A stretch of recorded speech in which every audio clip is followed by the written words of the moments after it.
मदनपुर खदर इलाके में एमसीडी ने ओजोन में आने वाले स्ट्रक्चर के ध्वस्तीकरण की कार्रवाई की।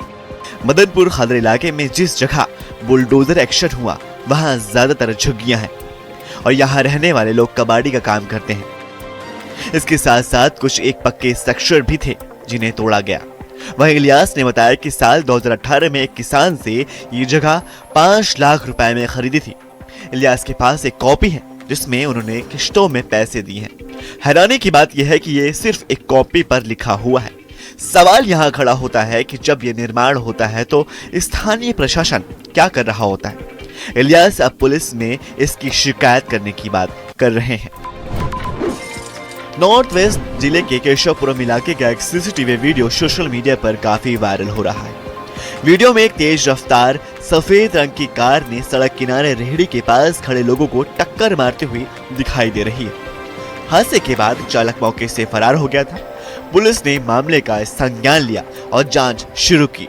दिल्ली पुलिस के अनुसार तकनीकी और स्थानीय जांच के आधार पर आरोपी चालक की पहचान कर उसे गिरफ्तार कर लिया गया है। पुलिस का कहना है कि मामले में आगे की जांच जारी है। वजीरपुर जेजे कॉलोनी में बीती रात उस वक्त हड़कंप मच गया जब हिस्ट्री शीटर विनय और उसके साथियों ने जमकर पथराव और बोतलबाजी की। चीख पुकार से पूरा इलाका दहल उठा और लोग घरों में दुबक गए। बताया जा रहा है कि आरोपी विनय पुराना अपराधी है और पहले भी कई संगीन वारदातों में जेल की हवा खा चुका है। पूरी घटना वहां लगे सीसीटीवी कैमरे में कैद हो गई है। इसमें साफ दिख रहा है कि कैसे बोतलें और पत्थर बरसाए गए। सूचना मिलते ही भारत नगर थाना पुलिस मौके पर पहुंची और हालात को काबू में किया। फिलहाल आरोपी विनय फरार है और पुलिस सीसीटीवी फुटेज के आधार पर उसकी तलाश में जुटी हुई है। इलाके में तनाव को देखते हुए पुलिस बल तैनात कर दिया गया है। रोहिणी बेगमपुर थाना अंतर्गत बेगमपुर भरत विहार दिल्ली में 27 वर्षीय सागर पर जानलेवा हमला हुआ। सागर का आरोप है कि पड़ोसी से थोड़ी बहुत कहासुनी पर उनको कई लड़कों ने धर दबोचा और धारदार हथियार से हमला किया। इस घटना के बाद सागर ने 112 पर कॉल कर पुलिस को जानकारी दी। जानकारी मिलते ही पुलिस मौके पर पहुंची और सागर को इलाज के लिए संजय गांधी हॉस्पिटल में भर्ती किया।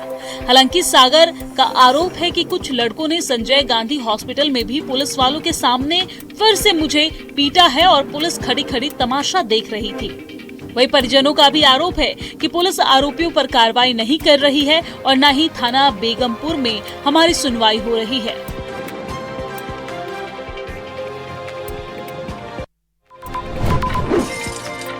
दिल्ली एनसीआर में मौसम ने अचानक करवट ले ली है।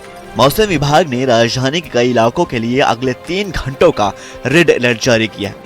पश्चिमी, उत्तरी और दक्षिणी पश्चिम दिल्ली में 80 से 100 किलोमीटर प्रति घंटे की रफ्तार से तेज आंधी और गरज चमक के साथ बारिश की चेतावनी दी गई है, जबकि पूर्वी और मध्य दिल्ली में तेज हवाओं के साथ बारिश और बिजली गिरने की आशंका जताई गई है।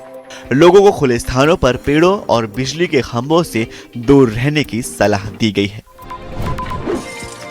दिल्ली भाजपा अध्यक्ष हर्ष मल्होत्रा ने लद्दाख के उपराज्यपाल से शिष्टाचार मुलाकात कर उन्हें नई जिम्मेदारी संभालने पर शुभकामनाएं दी। इस दौरान दोनों नेताओं के बीच प्रधानमंत्री नरेंद्र मोदी के नेतृत्व में लद्दाख में चल रहे विकास कार्यों और क्षेत्र के भविष्य को लेकर विस्तार से चर्चा हुई। बैठक में बुनियादी ढांचे, सड़क और हवाई कनेक्टिविटी, नवीनीकरण ऊर्जा, पर्यटन, स्वास्थ्य सेवाओं और शिक्षा और डिजिटल गवर्नेंस के क्षेत्र में हुई प्रगति की समीक्षा की गई। साथ ही विकसित भारत के विजन के तहत लद्दाख के समग्र और तेज विकास के लिए आगे की रणनीतियों पर भी विचार विमर्श किया गया। दिल्ली सरकार राजधानी को हरा भरा और पर्यावरण के अनुकूल बनाने की दिशा में एक बड़े स्तर पर वृक्षारोपण अभियान शुरू करने जा रही है। मुख्यमंत्री रेखा गुप्ता के नेतृत्व में एक पेड़ मां के नाम दिल्ली मेगा वृक्षारोपण अभियान के तहत इस बार 70 लाख पौधे लगाने का महत्वाकांक्षी लक्ष्य रखा गया है। मुख्यमंत्री रेखा गुप्ता ने कैबिनेट मंत्री मनजिंदर सिंह सिरसा के साथ अभियान की तैयारियों को लेकर उच्च स्तरीय समीक्षा बैठक भी की है, जिसमें संबंधित विभागों के वरिष्ठ अधिकारी मौजूद रहे। बैठक में वृक्षारोपण की रणनीति, पौधों की उपलब्धता और उसकी निगरानी व्यवस्था पर विस्तार से चर्चा की गई। सरकार ने इसके लिए ई फॉरेस्ट ग्रीन ड्राइव पोर्टल भी लॉन्च किया है, जहां लोग रजिस्ट्रेशन कर सकते हैं और इस व्यवस्था के तहत दिल्ली सरकार द्वारा स्थापित किए जा रहे ट्री बैंक और वृक्ष रथों के माध्यम से नागरिकों तक मुफ्त पौधे पहुंचाए जाएंगे। पौधा लगाने के बाद उनकी जियो टैग फोटो पोर्टल पर अपलोड करनी होगी, जिसके बाद प्रतिभागियों को पर्यावरण रक्षक और ई प्रमाण पत्र भी दिया जाएगा। दिल्ली में पानी की गुणवत्ता पर अब तकनीक की निगरानी होगी। गुलमोहर पार्क में लगाए गए ऑनलाइन वाटर एनालाइजर के जरिए पानी के पीएच, टीडीएस और क्लोरीन स्तर पर रियल टाइम नजर रखी जाएगी। दावा है कि इससे पानी में किसी भी तरह के प्रदूषण का तुरंत पता लगाया जा सकेगा। ऑनलाइन वाटर एनालाइजर पर बीजेपी विधायक सतीश उपाध्याय ने कहा, ये परियोजना पीपीपी मॉडल के तहत स्थापित की गई है। बताया गया कि करीब 10 दिन पहले गुलमोहर पार्क क्षेत्र में पानी के दूषित होने की शिकायतें सामने आई थी, जिनका समाधान दिल्ली जल बोर्ड द्वारा किया गया।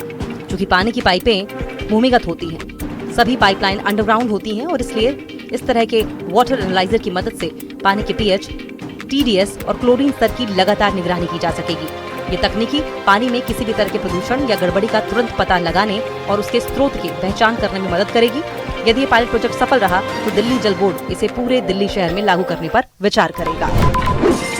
हापुड़ के सिंभावली क्षेत्र में पुलिस और anti narcotics task force Meerut की संयुक्त टीम ने अंतर्राज्यीय मादक पदार्थ तस्करी के बड़े नेटवर्क का खुलासा किया है। गंगा एक्सप्रेसवे हाईवे कट खुड़लिया से 3 तस्करों को गिरफ्तार कर उसके कब्जे से करीब 112 किलोग्राम अवैध गांजा और तस्करी में इस्तेमाल की जा रही क्रेटा कार भी बरामद की है। बरामद गांजे की अंतर्राज्यीय बाजार में अनुमानित कीमत करीब 12 लाख रुपए बताई जा रही है। पुलिस के अनुसार अपराध नियंत्रण और मादक पदार्थ तस्करों के खिलाफ विशेष अभियान भी चलाया जा रहा था और इसी दौरान संयुक्त टीम को संदिग्ध गतिविधियों की सूचना मिली, जिसके आधार पर गंगा एक्सप्रेसवे कट क्षेत्र में घेराबंदी कर कार्रवाई की गई और तीनों आरोपियों को दबोच लिया गया। फिलहाल पुलिस ने सभी आरोपियों को जेल भेज दिया है और मामले की जांच आगे भी जारी है। उत्तर प्रदेश के मेरठ जिला के खरखौदा क्षेत्र में थाना परिसर की भूमि पर कथित रूप से अवैध निर्माण के जरिए बनाई गई एक मस्जिद को लेकर विवाद खड़ा हो गया। राजस्व विभाग की पैमाइश रिपोर्ट के आधार पर पुलिस ने मस्जिद के इमाम को 7 दिन में संबंधित दस्तावेज प्रस्तुत करने और कथित अवैध निर्माण हटाने का नोटिस भी जारी किया है। पुलिस अधिकारियों के अनुसार खरखौदा थाना परिसर में स्थित और स्थानीय स्तर पर थाने वाली मस्जिद के नाम से प्रसिद्ध जामा मस्जिद की भूमि की पैमाइश के दौरान पता चला कि मस्जिद का निर्माण थाने की भूमि पर किया गया है। इसके बाद पुलिस ने मस्जिद के इमाम अब्दुल गफ्फार से स्वामित्व संबंधित दस्तावेज मांगे, लेकिन पुलिस का दावा है कि रविवार शाम तक कोई वैध अभिलेख प्रस्तुत नहीं किए जा सके।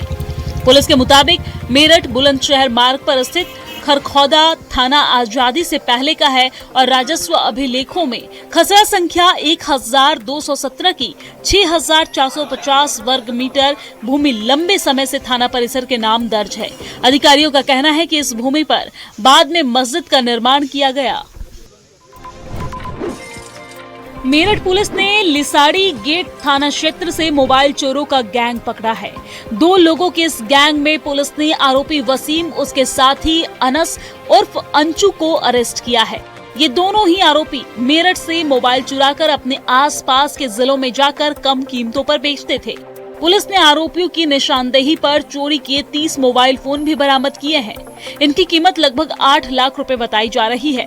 एसपी सिटी विनायक गोपाल भोसले ने बताया है कि शहर के मुख्य चौराहों से लेकर अन्य जगहों पर सघन चेकिंग अभियान चलाया जा रहा है। इसके जरिए पुलिस ने मोबाइल चोरी करने के गैंग को पकड़ा है। इसमें वसीम और अनस उर्फ अंचू 2 आरोपियों को अरेस्ट किया गया है। इनके पास से पुलिस को मौके पर 4 मोबाइल फोन मिले हैं। बाद में पूछताछ करने पर इनकी निशानदेही पर पुलिस ने कुल 30 मोबाइल जो चोरी के हैं वो जब्त किए हैं। ये मोबाइल इन दोनों ने हापुड़ बस अड्डे से लेकर रेलवे स्टेशन व अन्य जगहों से चुराए हैं। आरोपियों को अरेस्ट कर जेल भेज दिया गया है।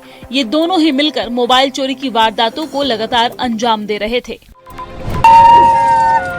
हरियाणा के पानीपत जिले से रेलबाजों के पागलपन और भारी लापरवाही का एक बेहद चौंकाने वाला वीडियो सामने आ रहा है। सोशल मीडिया पर सस्ते व्यूज और लाइक बटोरने की होड़ में कुछ युवकों ने न केवल खुद की बल्कि हाईवे पर चल रहे सैकड़ों वाहन चालकों की जान भी जोखिम में डाल दी। रेल बनाने के चक्कर में युवकों ने ओवरब्रिज की रेलिंग के पास खड़े होकर नीचे मुख्य सड़क पर 10-10 रुपए के नोटों की खुलेआम बरसात शुरू कर दी। रेलबाजों द्वारा ऊपर पुल से जैसे ही नोट नीचे फेंके गए, जीटी रोड पर नीचे चल रहे ट्रैफिक के बीच भारी अफरा तफरी मच गई। रास्ते से गुजर रहे राहगीर, बाइक सवार और ऑटो चालक अपनी गाड़ियों बीच सड़क पर ही खड़ी कर नोट लूटने के लिए दौड़ पड़े। भारी और तेज रफ्तार ट्रैफिक के बीच लोग जान जोखिम में डालकर 10-10 के नोट बटोरते हुए दिखाई दे रहे हैं। इस दौरान सड़क पर चल रही गाड़ियां अचानक ब्रेक लगाने को मजबूर हुई। गनीमत ये रही कि इस आपाधापी के दौरान कोई बड़ा सड़क हादसा नहीं हुआ, अन्यथा भारी संख्या में लोग हताहत हो सकते थे। हरियाणा के रोहतक में पुलिस ने बड़ी कार्रवाई करते हुए 5 लोगों की हत्या की साजिश को समय रहते नाकाम कर दिया है। पुलिस ने लाडोद रोड क्षेत्र से 3 युवकों को गिरफ्तार किया है, जिनके कब्जे से 7 अवैध पिस्टल, 13 मैगजीन और 80 जिंदा कारतूस बरामद किए गए हैं। प्रारंभिक जांच में सामने आया है कि आरोपी अपने एक परिजन की हत्या का बदला लेने के लिए 5 लोगों की हत्या की योजना बना रहे थे। गिरफ्तार आरोपियों की पहचान आकाश, साहिल और वंश के रूप में हुई है। इनमें से एक आरोपी सोनीपत जिले का निवासी है, जबकि 2 आरोपी रोहतक के रहने वाले हैं। पुलिस के अनुसार लगभग 3 वर्ष पहले आरोपी आकाश के भाई अरुण की हत्या हुई थी। उसी हत्या का बदला लेने की नियत से तीनों आरोपी लंबे समय से योजना बना रहे थे और अपने विरोधियों को निशाना बनाने की फिराक में थे। सूचना मिलने के बाद पुलिस ने लाडोद रोड पर घेराबंदी की और तीनों आरोपियों को गिरफ्तार कर लिया। गाजियाबाद के लोनी में तस्लीम उर्फ चीनी हत्याकांड में पुलिस ने 2 आरोपियों को गिरफ्तार कर मामले का खुलासा किया है। जांच में सामने आया है कि वारदात के पीछे 1.5 साल पुरानी दुश्मनी थी। आरोपियों ने अपने भाई की हत्या का बदला लेने के लिए तस्लीम को मौत के घाट उतार दिया। पुलिस ने दोनों आरोपियों के कब्जे से हत्या में इस्तेमाल चाकू और खून से सने कपड़े बरामद किए हैं। 11 जून को तस्लीम की मौत के बाद उसके पिता की तहरीर पर पुलिस ने हत्या का मुकदमा दर्ज किया था। जांच के दौरान सीसीटीवी फुटेज, सर्विलियंस और अन्य तकनीकी साक्ष्यों के आधार पर पुलिस साबिर और आमीन तक पहुंची। पूछताछ के बाद दोनों को गिरफ्तार कर जेल भेज दिया गया। आरोपियों का कहना है कि तस्लीम सोशल मीडिया पर वीडियो पोस्ट कर उन्हें धमकाता था और मुकदमे के गवाहों पर दबाव बनाने की कोशिश करता था। इसी को लेकर उसके खिलाफ बदला लेने की योजना बनाई गई।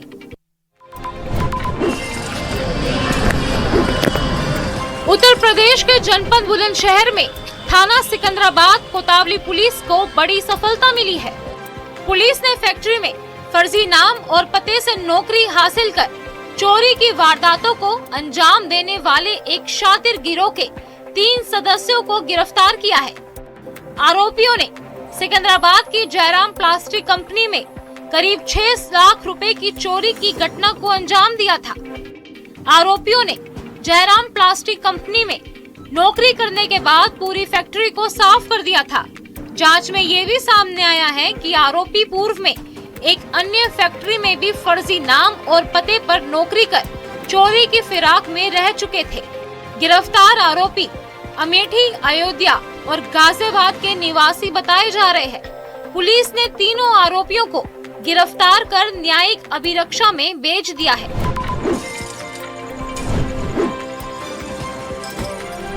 तकनीक पर जरूरत से ज्यादा भरोसा एक परिवार के लिए मुसीबत बन गया। उत्तर प्रदेश के हापुड़ जिले में गूगल मैप के बताए रास्ते पर जा रही एक कार अचानक नाले में जा गई। हादसे के वक्त कार में एक ही परिवार के 4 सदस्य मौजूद थे। कार नाले में गिरते ही परिवार के लोग अंदर ही फंस गए। आसपास मौजूद लोगों ने उन्हें निकालने की कोशिश की, लेकिन हालात आसान नहीं थे।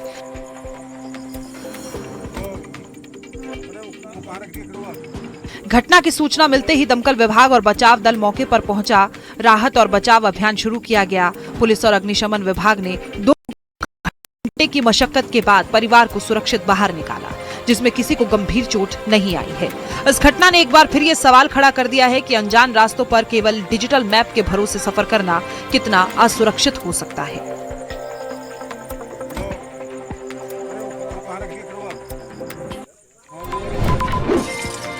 भारत और स्लोवाकिया के बीच रणनीतिक साझेदारी को और मजबूत बनाने के लिए दोनों देशों के शीर्ष नेतृत्व के बीच अहम वार्ता हुई। बैठक में रक्षा सहयोग, निवेश, व्यापार और उभरती तकनीकों समेत कई महत्वपूर्ण मुद्दों पर विस्तार से चर्चा की गई। प्रधानमंत्री नरेंद्र मोदी ने कहा कि भारत और स्लोवाकिया के संबंध लगातार मजबूत हो रहे हैं और दोनों देश आपसी सहयोग को नई ऊंचाइयों तक ले जाने के लिए प्रतिबद्ध हैं। उन्होंने कहा कि दोनों देशों के बीच विश्वास और मित्रता का मजबूत आधार मौजूद है। वहीं स्लोवाकिया के प्रधानमंत्री ने भारत की आर्थिक प्रगति और वैश्विक भूमिका की सराहना की है। उन्होंने प्रधानमंत्री मोदी के नेतृत्व की प्रशंसा करते हुए भारत को विश्व मंच पर एक महत्वपूर्ण शक्ति बताया है। बैठक के दौरान स्लोवाकिया ने संयुक्त राष्ट्र सुरक्षा परिषद में भारत की स्थायी सदस्यता की दावेदारी का भी समर्थन किया। इसे भारत के लिए एक महत्वपूर्ण कूटनीतिक समर्थन माना जा रहा है। प्रधानमंत्री मोदी ने कहा कि स्लोवाकिया के प्रधानमंत्री भारत के सच्चे मित्र हैं और उन्हें भारत आने का न्योता भी दिया गया है। दोनों नेताओं ने भविष्य में सहयोग के नए क्षेत्रों की तलाश और संबंधों को गहरा करने पर सहमति जताई है।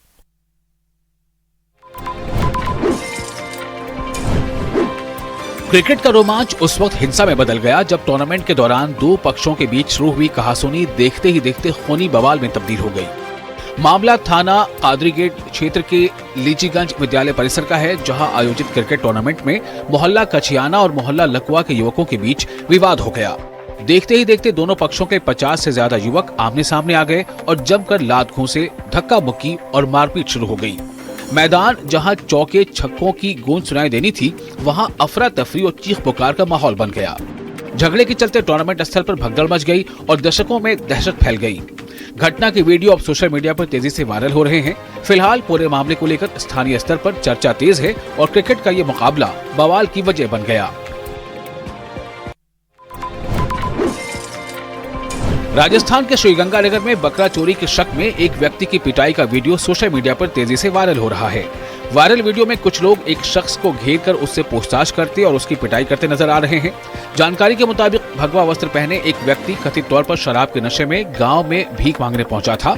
आरोप है कि उसने एक घर में भोजन किया और बाद में उसी घर का बकरा लेकर चला गया।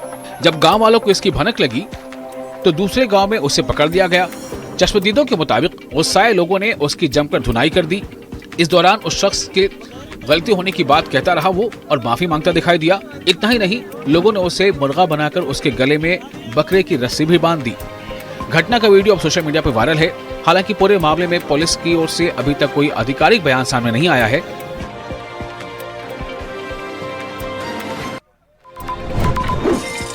मुजफ्फरनगर में दहेज की कथित मांग को लेकर टूटा निकाह अब सोशल मीडिया पर चर्चा का बड़ा विषय बन गया है। चरथवाल क्षेत्र में निकाह से ठीक पहले 1.5 लाख रुपए को लेकर ऐसा विवाद हुआ कि दुल्हन ने शादी से साफ इनकार कर दिया और बारात बिना निकाह के वापस लौट गई। मामले में नया मोड़ तब आया जब दूल्हे का बयान सामने आया। दूल्हा साकिब ने मंजूर किया और माना कि 1.5 लाख रुपए को लेकर विवाद हुआ था और उसने इस रकम की मांग की थी। इसके बाद दोनों पक्षों के बीच तनाव बढ़ गया और निकाह नहीं हो सका।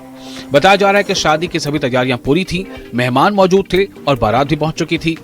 तनाजे के बाद करीब 2 घंटे तक पंचायत और समझौते की कोशिशें चली, लेकिन दुल्हन अपने फैसले पर कायम रही। दुल्हन ने साफ कहा है कि वो ऐसे घर में नहीं जाएगी जहां रिश्ते की शुरुआत पैसों की मांग से हो। अब इस पूरे घटनाक्रम का वीडियो सोशल मीडिया पर वायरल है और लोग दुल्हन के फैसले को आत्मसम्मान की मिसाल बताकर उसकी सराहना कर रहे हैं। मरवाही में विचरण कर रहे 4 हाथियों के दल को लेकर एक और चौंकाने वाला वीडियो सामने आया है। सोशल मीडिया पर वायरल हो रहे इस वीडियो में कुछ युवक हाथियों को पत्थर मारकर भगाने की कोशिश करते दिखाई दे रहे हैं, जबकि कुछ लोग पेड़ों पर चढ़कर उन्हें उकसाते नजर आ रहे हैं। वीडियो में साफ देखा जा सकता है कि युवकों की हरकतों से हाथी उग्र हो जाते हैं और उनकी ओर बढ़ने की कोशिश करते हैं। ऐसे में किसी भी वक्त बड़ा हादसा हो सकता था। बताया जा रहा है कि हाथियों का ये दल पिछले करीब 15 दिनों से मरवाही के अलग अलग जंगलों और आसपास के इलाकों में घूम रहा है। हाल ही में हाथियों के रिहायशी क्षेत्र में पहुंचने और हॉस्टल की दीवार तोड़ने के वीडियो भी सामने आए थे। अब हाथियों को उकसाने का वीडियो वायरल होने के बाद वन विभाग हरकत में आ गया है। विभाग वीडियो के आधार पर संबंधित लोगों की पहचान करने में जुटा है और उनके खिलाफ कार्रवाई की तैयारी की जा रही है। मुजफ्फरपुर में इंसानियत को शर्मसार कर देने वाली तस्वीर सामने आई है। यहाँ बीच सड़क पर आम से लदा एक पिकअप वाहन पलट गया। हादसे में कारोबारी दंपत्ति गंभीर रूप से घायल होकर सड़क पर तड़पते रहे, लेकिन मदद करने के बजाय लोग आम लूटने में जुट गए। घटना गायघाट थाना क्षेत्र के हनुमान नगर चौक स्थित NH 27 की बताई जा रही है। जानकारी के मुताबिक मधुबनी निवासी आम कारोबारी अजय पासवान अपनी पत्नी संतरा देवी के साथ बंगाल से आम लेकर मुजफ्फरपुर आ रहे थे। इसी दौरान पिकअप अनियंत्रित होकर पलट गया। हादसे के बाद सड़क पर आम बिखर गए और मौके पर मौजूद लोगों की भीड़ उन्हें समेटने में लग गई। वीडियो में देखा जा सकता है कि घायल दंपत्ति मदद का इंतजार करते रहे, जबकि लोग आम बटोर कर मौके से निकलते रहे। घटना का वीडियो सोशल मीडिया पर वायरल होने के बाद लोगों में नाराजगी है। सूचना पर पहुंची पुलिस ने दोनों घायलों को अस्पताल पहुंचाया, जहां इलाज के दौरान अजय पासवान की मौत हो गई, जबकि उनकी पत्नी की हालत गंभीर बनी हुई है। पुलिस मामले की जांच में जुटी हुई है। नवादा के रजौली अनुमंडल कार्यालय से जुड़ा एक कथित रिश्वतखोरी का वीडियो इन दिनों सोशल मीडिया पर तेजी से वायरल हो रहा है। वीडियो को लेकर दावा किया जा रहा है कि LRDC कार्यालय में कार्यरत एक स्टेनो दाखिल खारिज यानी कि म्यूटेशन से जुड़े काम के एवज में पैसे लेते दिखाई दे रहा है।